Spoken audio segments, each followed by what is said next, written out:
Bonjour, c'est une vidéo que vous avez été nombreuses à me demander dans les commentaires de mes précédentes vidéos. Je vous mettrai tout ça dans le petit i si ça vous intéresse. En tout cas, aujourd'hui, je suis ravie de vous parler de ma formation Sa Petite Enfance que j'ai pu faire. Donc c'est parti.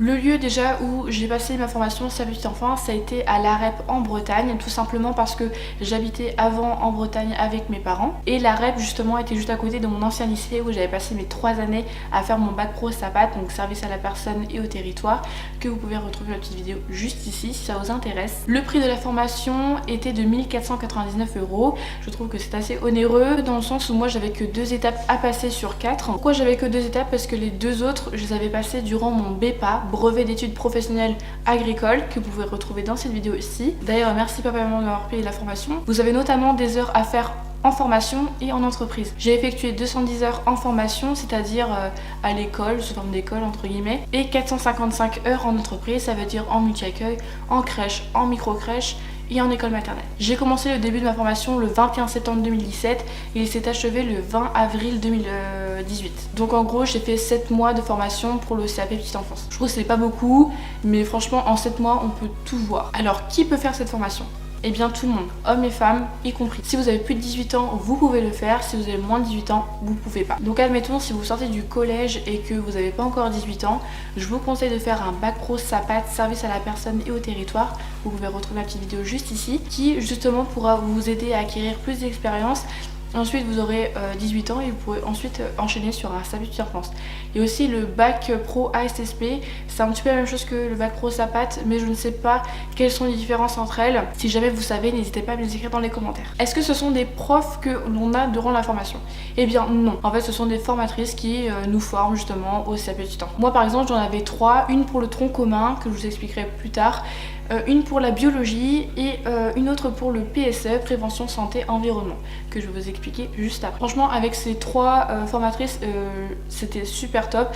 On était une classe de... enfin pas une classe mais on était entre guillemets une classe de que des filles mais de tout âge. J'avais des personnes qui avaient plus de 40 ans qui étaient déjà mamans, des jeunes, moi j'étais dans les plus jeunes mais c'est bien qu'il y avait différentes tranches d'âge parce que au moins ça permettait de quitter un petit peu le mode lycée qui était très compliqué pour moi parce que j'étais entourée de gamines qui ne comprenaient rien et moi j'avais une vision un peu plus adulte que les autres et du coup ça restait un petit peu compliqué. Mais le CAP Petite Enfance je l'ai passé sur 7 mois et ça s'est très bien passé, je m'entendais avec tout le monde. Il y a des gens à qui je parlais un peu plus, d'autres un peu moins, mais franchement voilà, j'ai notamment rencontré Elise qui est une de mes copines que j'adore, donc si tu passes par là je te fais des bisous, merci beaucoup. Voilà, elle était super gentille, c'est une des copines qui était tout le temps là pour moi et on s'entraidait à chaque fois et voilà, c'était trop cool. Les modules que je passe, personnellement j'ai passé que l'UP2 et le tronc commun. Donc l'UP2 c'est vous savez l'oral de 30 minutes concernant les stages. L'UP1 ça concernait vraiment la cuisine, donc qu'est-ce qu'on pouvait préparer qui serait adapté pour les enfants, et l'UP3 c'est vraiment le change de l'enfant, tout ce qui est soins, et le tronc commun c'est vraiment tout ce qu'on apprend sur la petite enfance, au niveau de la petite enfance, alimentation, etc. Donc comme je vous ai dit, j'ai pu passer que l'UP2 et le tronc commun puisque j'ai le BEPA, mais pour celles qui ne l'avaient pas, elles devaient passer l'UP1, UP2, UP3 plus le tronc commun, donc ça faisait beaucoup. Les matières que j'avais eues, donc en premier j'avais eu le tronc commun qui concerne l'alimentation, les besoins de l'enfant et les facteurs de développement, le handicap et les maladies chroniques, le cadre juridique et institutionnel, la biologie, la communication appliquée au secteur professionnel. L'UP2 ça concernait vraiment les stages, et le PSE comme je vous ai dit c'est prévention santé environnement, et là c'est un cahier d'exercice qui vous permet vraiment de savoir des choses concernant comment se positionner pour avoir le dos bien droit, les gestes à appliquer quand on est dans la petite enfance, quand on se baisse on se met toujours en chevalier servant pour éviter d'avoir des maux de dos, parce que dans le travail de la petite enfance on est tout le temps en train de se baisser parce que le mobilier est adapté aux jeunes enfants, donc forcément il y a des choses qu'il faut qu'on mette en place pour éviter de se faire très mal. Vous allez me poser la question, quelle fourniture scolaire j'ai pu prendre justement pendant le CAP Petite Enfance? Donc moi j'avais un agenda parce que forcément vous avez quand même des devoirs à rendre et des exercices à faire le soir machin. Vous avez très peu de contrôle, franchement j'ai envie de vous dire, j'en ai eu 3 ou 4 je crois, et encore je ne sais plus.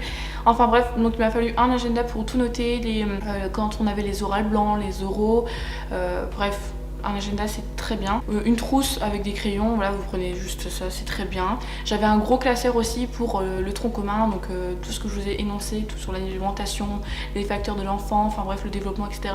Ça, franchement, prenez un gros classeur parce que c'est vraiment plein de feuilles à accumuler, donc prenez-en un gros. J'ai aussi pris un tout petit classeur de biologie, genre de cette taille-là, c'était très bien. Notamment une pochette pour les stages, c'est très important parce que moi j'avais 3 stages à effectuer, j'avais 3 entreprises différentes, donc j'avais acheté des petites pochettes colorées où je pouvais classer toutes les feuilles par entreprise dedans et c'était très bien. Je sais pas si c'est que dans ma formation, mais on nous avait donné un cahier d'exercice de PSE que je vous ai parlé plus tôt. Pour les stages, du coup, comme je vous ai dit, j'ai effectué 3 stages durant ces 7 mois. J'ai effectué en tout premier 3 semaines en micro-crèche.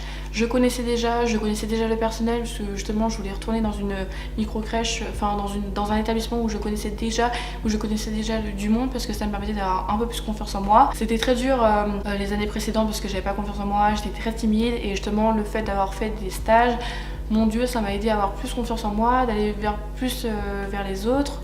Donc franchement je trouve ça super bien. Ensuite j'ai enchaîné sur 5 semaines en école maternelle, j'ai adoré mon stage, également aussi en micro-crèche. Et le tout dernier j'ai fait 5 semaines en multi-accueil. Là j'ai moins aimé parce que ça s'était moins mal passé. Voilà, ça dépend aussi, vous allez voir, il y a des structures où vous allez beaucoup apprécier faire votre stage et d'autres un peu moins, mais c'est ça qui est bien parce que ça vous permet de choisir vraiment l'établissement sur lequel vous devez vous tourner plus tard pour que vous soyez vraiment à l'aise.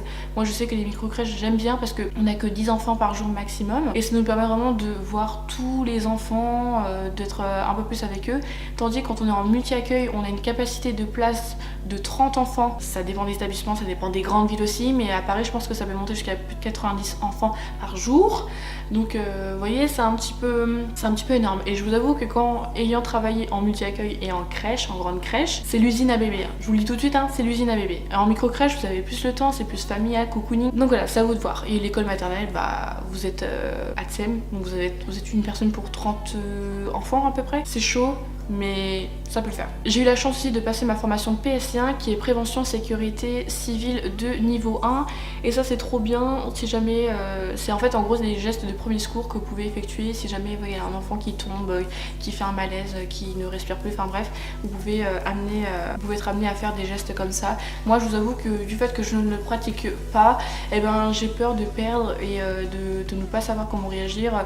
Si un jour ça m'arrive, je vous avoue ça m'est déjà arrivé de voir un enfant qui fait un malaise et de ne pas savoir comment faire parce qu'avec un SAP petite enfance, avec le PSC1, le fait qu'on ne le pratique pas assez, et ben des fois on se retrouve un petit peu bête. Donc heureusement qu'on a des auxiliaires de puériculture à côté qui peuvent nous aider, donc ça c'est trop bien. Concernant mes examens, en premier vous allez avoir un examen blanc d'oral de stage qui dure 30 minutes, donc ça sera avec une formatrice à vous et également une personne de l'extérieur qui pourra juger comment vous parlez, si vous avez été assez complète là-dessus. Également elles vont vous poser des questions concernant ce que vous allez faire. Quand vous allez faire votre stage, je cache mon nom, mais vous allez devoir rendre une petite pochette comme ça, enfin je sais plus comment ça s'appelle, en gros sur le SAP petite enfance. Donc moi j'ai fait comme ça, bon j'avoue c'était à l'époque.